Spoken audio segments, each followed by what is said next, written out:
नमस्कार, आप सभी का बहुत बहुत स्वागत है। दोस्तों, आप यहाँ पर देख सकते हैं कि 15 फीट बाई 10 फीट यानी कि 10 फीट बाई 15 फीट की दीवार यहाँ पर बनने वाली है। तो दीवार बनने से पहले कैसे आप पता लगा सकते हैं कि भाई किसी भी दीवार को बनाने में कितनी हज़ार ईंटें लग जाएंगी। तो सबसे पहले आप इस घर में देख सकते हैं कि यहाँ पर एक दीवार बनेगी जिसकी जो लेंथ है वो 15 फीट होगी और इसकी जो हाइट होगी वो 10 फीट होगी और दीवार की जो थिकनेस है वो 9 फीट होगी। तो चलिए बताते हैं कि यदि आप 10 फीट बाई 15 फीट 9 इंच मोटी दीवार बना रहे हैं तो टोटल कितनी हज़ार ईंटें लग जाएंगी। तो सबसे पहले दीवार के लेंथ यानी कि लंबाई की बात करें तो यहाँ पर दीवार की जो टोटल लेंथ है, लंबाई है, वो 15 फीट यानी कि 15 फीट है। नेक्स्ट, दीवार की यदि हम हाइट यानी कि ऊंचाई की बात करें तो दीवार ज़्यादातर घर की जो दीवार होती है वो 10 फीट बनती है। तो यहाँ पर भी घर की जो दीवार है वो 10 फीट ऊंचाई में बनाई जा रही है। तो दीवार की जो हाइट हो गई वो 10 फीट हो गई। तो इसी तरीके से आप दीवार की लंबाई मापेंगे और ऊंचाई माप लेंगे। नेक्स्ट, आपको दीवार की थिकनेस यानी कि मोटाई पता होनी चाहिए। दीवार की थिकनेस की बात करें तो दीवार की मोटाई दो तरीके से रखी जाती है। पहला, जब हम पूरी ईंट की एक दीवार बनाते हैं तो भाई उसका जो साइज होता है वो 9 इंच होता है। जब हम हाफ ईंट की दीवार बनाते हैं तो उसका साइज 4.5 इंच होता है। तो यहाँ पर घर के बाहर की जो दीवार बन रही है उसकी जो थिकनेस है, मोटाई है, वो 9 इंच है। तो दीवार की जो थिकनेस है वो 9 इंच हो गई।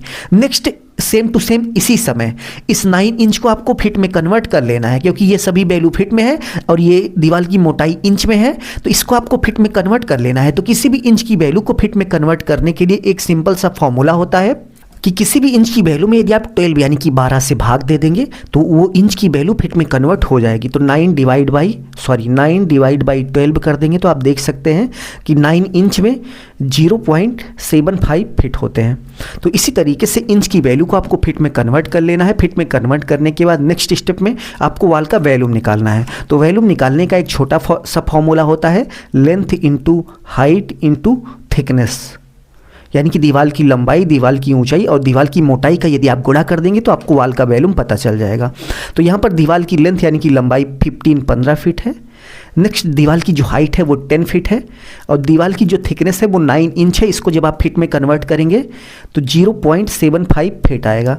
तो इन तीनों का आप गुणा कर लेंगे तो आपको दीवार का वॉल्यूम पता चल जाएगा। तो चलिए गुणा करके देखते हैं कि टोटल कितना वॉल्यूम हुआ दीवार का इंटू 75।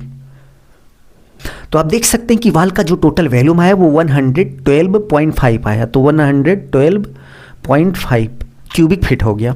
तो इसी तरीके से आप किसी भी वॉल का वॉल्यूम निकालेंगे। दीवार का वॉल्यूम निकालने के बाद नेक्स्ट स्टेप में आपको एक चीज़ पता होनी चाहिए, 1 CFT ब्रिक रिक्वायर, यानी कि 1 क्यूबिक फीट यदि आप चिनाई कर रहे हैं तो टोटल कितनी ईंट की ज़रूरत होगी। तो आप देख सकते हैं कि यहाँ पर सॉल्व करके आपको अच्छे से बताया गया है कि भाई 1 क्यूबिक फीट में टोटल 13.5 यानी कि 13.5 ईंटें लग जाती हैं, यानी कि 13.5 ईंटें 1 क्यूबिक फीट में लग जाती हैं। 13.5 यानी कि 13.5 ईंटें लग जाती हैं। ये चीज़ आपको पता होनी चाहिए। नेक्स्ट स्टेप में आपको दीवार में टोटल कितनी ईंटें लगेंगी ये निकालना है। तो इसको निकालने का एक फॉर्मूला होता है, WV यानी कि दीवार का वॉल्यूम इंटू 1 CFT में टोटल कितनी ईंटें लगती हैं। तो 1 CFT में भाई 13.5 ईंटें लगती हैं। तो दीवार के वॉल्यूम में आप इसी से गुणा कर देंगे तो आपको पता चल जाएगा कि टोटल कितनी हज़ार ईंटें लगेंगी। तो दीवार का टोटल वॉल्यूम आप देख सकते हैं कि हमने यहाँ पर निकाला था 112.5 इंटू 13.5, क्योंकि 1 क्यूबिक फीट में टोटल 13.5 ईंटें लगती हैं। तो 112.5 क्यूबिक फीट में टोटल कितनी लगेंगी, इसी से आप गुणा कर देंगे तो आपको पता चल जाएगा। तो चलिए गुणा करके देख लेते हैं कि टोटल कितनी ईंटें लगने वाली हैं। तो गुणा करने के बाद आप देख सकते हैं कि टोटल 1559.25 यानी कि 1560 ईंटें टोटल लगभग लग जाएंगी। तो इसी मेथड को फॉलो करते हुए आप किसी भी वॉल में टोटल कितनी ईंटें लगेंगी उसको आराम से निकाल सकते हैं। तो चलिए हम आपको एक होमवर्क देते हैं। आप कमेंट बॉक्स में कमेंट करके बताइएगा कि ये 10 फीट बाई 20 फीट की वॉल है और इसकी जो थिकनेस है वो 9 इंच है। तो टोटल कितनी हज़ार ईंटें इस दीवार में लग जाएंगी। कमेंट बॉक्स में कमेंट करके ज़रूर से ज़रूर बताइए। इसी मेथड को फॉलो करिएगा, आराम से आ जाएगा।